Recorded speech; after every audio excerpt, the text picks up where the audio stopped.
Hello বন্ধুরা, নানান ব্যঞ্জনে তোমাদের সকলকে স্বাগত জানাচ্ছি।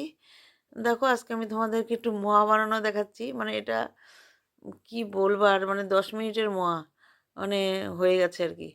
তো আর কি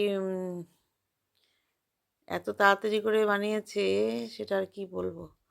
তো হঠাৎ করে বলছে যে মোয়া বানাবো, মানে অনেক দিন বানাচ্ছে, যে আমি আর তুলতে পারি না আর কি, এত তাড়াতাড়ি করে না। তো দেখো এখন মানে চা খেতে খেতে এই যে গুড়টা বসিয়ে দিয়েছে অল্প একটু। তো মানে উম এই নিয়ে অনেকদিন মোয়া বানানো হয়ে যায়, কিন্তু আমি আর তুলতে পারি না তার সেগুলো, মানে এত তাড়াতাড়ি করে। তো আমি দেখো এই যে সব বসিয়ে দিয়েছে গুড় টুর, এই যে গুড়ের মধ্যে এই যে মুড়িও ঢেলে দিল। আমি আর কি বলবো আর কি, খুব তাড়াতাড়ি করে করে তো। তো যাই হোক, এই যে আমি এখন এটা তুলছি আর কি কোনো মতে। এই যে এখন গুড়টা এরকম জাল দিয়ে এই যে মুড়িটাকে এরকম পাক দিয়ে নিচ্ছে। এইভাবে ভালো করে মানে বেশি গুড় দেয়নি, মোটামুটি আর কি। বেশি গুড় দিলে তো আর বেশি গুড় গুড় হয়ে যাবে, ওই জন্য আর কি হালকা গুড় দিয়ে এইভাবে পাকিয়ে নিচ্ছে আর কি। হয়ে গেছে পাকানো। এখন মোয়া বানানো শুরু হবে। এই যে মোয়া বানিয়ে নিচ্ছে, হাতে একটু তেল মেখে নিয়ে এই যে মোয়া বানাচ্ছে। আগে হালকা হালকা করে এই যে নিজে নিজেই করবে, সব কাউকে ধরতে দেয় না। এই দেখো এইভাবে হালকা হালকা করে মুড়িয়ে নিচ্ছে। তা আমি তো এগুলো কোনোদিনও বানাই না, সেই বানায় এগুলো। এই দেখো হালকা হালকা করে এইভাবে মুড়িয়ে নিচ্ছে আগে সব, এইভাবে সব মোয়াগুলো বানিয়ে নেবে।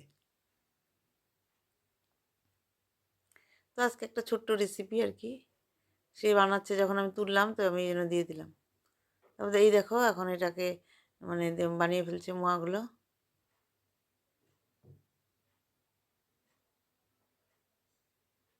তো এই দেখো মোয়া বানানো শেষ হয়ে গেল।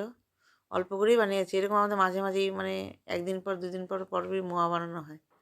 তো এই দেখো মোয়া বানানো শেষ, মানে এটা খাওয়া হয়ে যাবে, পরে আবার বানানো হবে। তো এইভাবে দেখো মোয়া বানানো হয়ে গেল। তো আমি তুলতে পারি না, এত তাড়াতাড়ি করে, সে আমি আর তুলতে পারি না। এখন এই মোয়াগুলোকে আবার এরকম হাত দিয়ে দিয়ে টাইট করে দিচ্ছে। মানে প্রথমে হালকা হালকা করে গোল গোল করলো, তারপরে এখন টাইট করে দিচ্ছে। তো এইভাবে মোয়া বানানো হয়ে গেল। তো বন্ধুরা, তোমাদের যদি ভালো লাগে তো প্লিজ একটু কমেন্টস করবে ও সাবস্ক্রাইব করবে। তো দেখো এইভাবে মোয়া বানিয়ে ফেলছে, কিন্তু আমি তো মোয়া মানে বানাতেই পারি না, বানাই নাই কোনো দিন আর কি আজ পর্যন্ত। ছোটোর থেকে বড় হয়ে আজ পর্যন্ত বানাইনি। তো দেখো এই যে এইভাবে মোয়া বানিয়ে ফেললো। তো কী করবো, সেই আগে মানে রান্নাঘরে যদি তুমি ভালো কিছু বানাতে চাও, সে আগে দৌড় মারবে। মানে এত ইন্টারেস্ট রান্না মানে বানানোর এগুলোর। তো এইভাবে বানানো হয়ে গেল। তো এই ঘরে খাওয়ার জন্য আর কি অল্প করে একটুখানি বানানো হলো। তো বন্ধুরা, তোমরা সবাই ভালো থেকো, সুস্থ থেকো এবং আমার পাশে থেকো। তো এইভাবে মোয়া বানানো শেষ। নমস্কার।